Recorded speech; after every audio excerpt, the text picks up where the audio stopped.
നമ്മൾ കാണാൻ പോകുന്നത് എഗ്ലെസ് ഗീ കേക്കിൻ്റെ റെസിപ്പിയാണ്. നമ്മുടെ ഗീ കേക്കിൻ്റെ റെസിപ്പി ചെയ്യേണ്ട ഒരുപാട് പേര് ആവശ്യപ്പെട്ട ഒരു കാര്യമാണ് എഗ്ലെസ് ഗീ കേക്കും വേണമെന്ന്. അപ്പോൾ അതുകൊണ്ട് പെട്ടെന്ന് തന്നെ ഇടുകയാണ്. ഇതിപ്പം എഗ്ലെസ് ആണെന്ന് വെച്ച് ടേസ്റ്റിന് ഒരു കുറവുമില്ല. സാധാരണ നമ്മുടെ മുട്ട വെച്ചുണ്ടാക്കിയ ഗീ കേക്ക് പോലെ തന്നെ ടേസ്റ്റി ആയിട്ടുള്ള ഒരു ഗീ കേക്കാണ്. അപ്പോൾ നമുക്ക് റെസിപ്പിയിലേക്ക് പോകാം.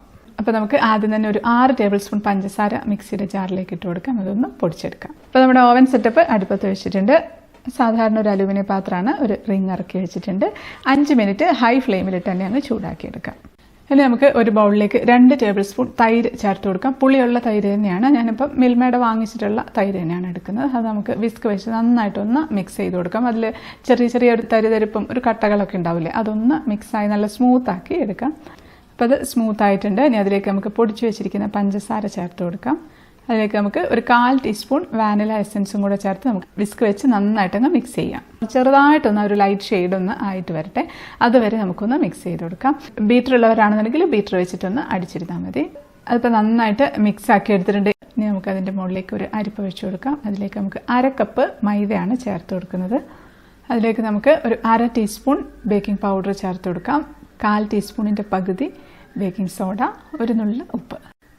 ഇനി നമുക്കത് പതുക്കെ സ്പൂൺ വെച്ച് ഒന്ന് ഇളക്കി അങ്ങ് ഇട്ട് കൊടുക്കാം. ഇല്ലാന്നുണ്ടെങ്കിൽ ആദ്യം ഒരു പ്രാവശ്യം ഒന്ന് അരിച്ചിട്ട് രണ്ടാമതിനകത്തോട്ട് അരിച്ച് കുറേശ്ശെയായിട്ട് ഇട്ട് കൊടുത്തിരുന്നാലും മതി. ഇനി നമുക്ക് വിസ്ക് വെച്ചങ്ങ് മിക്സാക്കി കൊടുക്കാം. ഇതിപ്പം മിക്സ് ആക്കിയിട്ടുണ്ട്. ഇത് മതി കേട്ടോ. ഇതിപ്പോൾ കുറച്ചൊരു തിക്കായിട്ടായിരിക്കും, കുഴപ്പമൊന്നുമില്ല. ഇനി നമുക്ക് സാധാരണ നമ്മുടെ ഗീ കേക്ക് ചെയ്ത പോലെ തന്നെ പാനിലേക്ക് ഒരു 1/4 കപ്പ് പാൽ ഒഴിച്ചിട്ടുണ്ട്. അതിലേക്ക് ഒരു 1/4 കപ്പ് തന്നെ നെയ്യ് അതും ഒഴിച്ചു കൊടുക്കാം. ഇപ്പോൾ നെയ്യ് ഒഴിക്കുന്ന സമയത്ത് പഴയ പാലാണെന്നുണ്ടെങ്കിൽ ചിലപ്പോൾ പിരിഞ്ഞു പോകാനൊക്കെ ഉള്ളൊരു സാധ്യതയുണ്ട്. അപ്പോൾ അങ്ങനെ ഒരു പേടിയുണ്ടെന്നുണ്ടെങ്കിൽ ആദ്യം പാല് തിളപ്പിച്ചതിന് ശേഷം നെയ്യും കൂടെ ഒഴിച്ചിട്ടൊന്ന് ചൂടാക്കിയാൽ മതി. അത് നമുക്ക് തിളയ്ക്കാനായിട്ട് അടുപ്പത്ത് വെക്കാം. ആ സമയത്ത് നമ്മുടെ ബേക്കിംഗ് ട്രേ ഒന്ന് ഗ്രീസ് ചെയ്തെടുക്കാം. ആ നെയ്യ് വെച്ച് തന്നെ നമുക്കൊന്ന് ഗ്രീസ് ചെയ്യാം. 5 ഇഞ്ച് വരുന്ന ബേക്കിംഗ് ട്രേ ആണ്. ബട്ടർ പേപ്പറും വെച്ചിട്ടുണ്ട്. ഒന്നുകൂടെ ഒന്ന് ഗ്രീസ് ചെയ്ത് കൊടുത്തിട്ടുണ്ട്. അപ്പോൾ പാലും നെയ്യും കൂടെ തിളച്ചിട്ടുണ്ട്, നന്നായിട്ട് തിളച്ചിട്ടുണ്ട്. അപ്പോൾ തന്നെ അങ്ങ് ഓഫായി കൊടുക്കാം. എന്നിട്ട് ആ ചൂടോടുകൂടി തന്നെ നമുക്ക് ഈ ബാറ്ററിലേക്ക് ഒഴിച്ചു കൊടുക്കാം. ഒഴിച്ച ഉടനെ തന്നെ നമ്മൾ ഇളക്കി കൊടുക്കണം കേട്ടോ. അല്ലാന്നുണ്ടെങ്കിൽ എല്ലായിടത്തും അങ്ങ് ഒരേപോലെ ചൂടെത്തില്ല. കണ്ടിന്യൂസ് ആയിട്ടങ്ങ് ഇളക്കി കൊടുക്കാം. അപ്പം ഒട്ടും കട്ടകളൊന്നുമില്ലാതെ നല്ല സ്മൂത്ത് ആയിട്ടുണ്ട്. നമുക്ക് ബേക്കിംഗ് ട്രേയിലേക്ക് ഒഴിച്ചു കൊടുക്കാം. ഒരു സ്ക്യൂർ വെച്ച് നന്നായിട്ടൊന്ന് ഇളക്കി കൊടുക്കാം. നല്ലതുപോലെ ഇളക്കണേ, അല്ലാന്നുണ്ടെങ്കിൽ എയർ ബബിൾസ് ഒക്കെ കൊടുക്കാനുള്ള സാധ്യതയുണ്ട്. ഇത് നന്നായിട്ടൊന്ന് ടാപ്പ് ചെയ്ത് കൊടുക്കാം.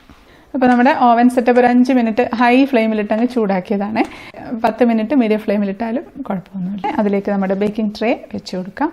അടച്ചു വെച്ച് മീഡിയം ഫ്ലെയിമിൽ തന്നെ ഒരു 15 മുതൽ 20 മിനിറ്റ് വരെ ബേക്ക് ചെയ്തെടുക്കാം. അതിപ്പം 20 മിനിറ്റ് ആയിട്ടുണ്ട്. 15 മിനിറ്റ് ആയപ്പോൾ ഞാനൊന്ന് തുറന്ന് കുത്തി നോക്കിയിട്ടുണ്ടായിരുന്നു. അപ്പോൾ ആയിട്ടില്ല. അപ്പോൾ ഒരു 5 മിനിറ്റും കൂടെ വെച്ചു. അപ്പോൾ നമുക്കൊരു സ്ക്യൂർ വെച്ചൊന്ന് കുത്തി നോക്കാം. അപ്പോൾ നല്ല കറക്റ്റായിട്ടായിട്ടുണ്ട്. ഇതിൻ്റെ കളർ കണ്ടോ, നല്ലൊരു ഡാർക്ക് കളറൊക്കെ മോൾ ഭാഗത്ത് വന്നിട്ടുണ്ട്. ഗീ കേക്കിൻ്റെ മോൾ ഭാഗത്ത് ഡാർക്ക് കളർ വന്നില്ല എന്ന് കുറച്ച് പേരൊക്കെ പറഞ്ഞിട്ടുണ്ടായിരുന്നു. അതിപ്പോൾ നമ്മുടെ ഓവൻ സെറ്റപ്പിനെയൊക്കെ ഡിപ്പെൻഡ് ചെയ്തിരിക്കും കേട്ടോ. തീരെ ചെറിയ ഓവൻ സെറ്റപ്പ് ആണെന്നുണ്ടെങ്കിൽ മുകളിൽ അങ്ങനെ ഡാർക്ക് കളർ വരില്ല. അതുപോലെ ഒരുപാട് വലുതാണേലും വരില്ല. അപ്പോൾ ഈ ഒരു ഓവൻ സെറ്റപ്പിൻ്റെ സൈസ് എന്ന് പറയുന്നത് 6 ഇഞ്ച് ഹൈറ്റും 13 ഇഞ്ച് വിട്ടുമുള്ള ഓവൻ സെറ്റപ്പാണ്. നമുക്കെടുത്ത് തണുക്കാനായിട്ട് മാറ്റി വയ്ക്കാം. അപ്പം അത്യാവശ്യം നമ്മുടെ ഗീ കേക്ക് തണുത്തിട്ടുണ്ട്.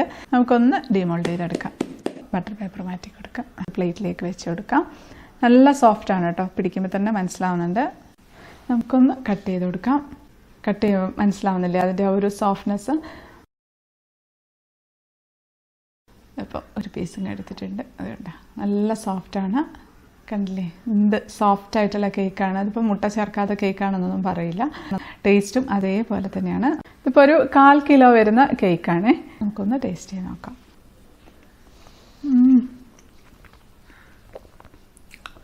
പെർഫെക്റ്റാണ്. വായിലിട്ടാൽ മതി. വായിലിട്ടാൽ അലിഞ്ഞു പോകുന്ന ഒരു കേക്കാണ്. നമ്മുടെ സാധാരണ ഗീ കേക്ക് പോലെ തന്നെ ആ ഒരു ടെക്സ്ചറും ടേസ്റ്റും ഒക്കെ തന്നെ ഉണ്ട്. തീർച്ചയായിട്ടും ട്രൈ ചെയ്ത് നോക്കണം. ഇപ്പോൾ മുട്ട കഴിക്കാത്തവരൊക്കെ ധാരാളം പേരുണ്ട്. മോന് മുട്ട അലർജി ആണെന്നൊക്കെ പറഞ്ഞ് പലരും കമൻറ്റൊക്കെ അയച്ചിട്ടുണ്ട്. അപ്പോൾ എല്ലാവർക്കും ഉപകാരപ്പെടും എന്ന് വിശ്വസിക്കുന്നു. വീഡിയോ ഇഷ്ടപ്പെട്ട ലൈക്ക് ചെയ്യാനും കമൻറ്റ് ചെയ്യാനും ഷെയർ ചെയ്യാനും ഒന്നും മറക്കല്ലേ. സബ്സ്ക്രൈബ് ചെയ്യാത്തവർ ഒന്ന് സബ്സ്ക്രൈബ് ചെയ്തേക്കണേ. അപ്പോൾ നമുക്ക് അടുത്തൊരു അടിപൊളി റെസിപ്പി ആയിട്ട് കാണാം. അതുവരേക്കും stay happy, stay positive. By.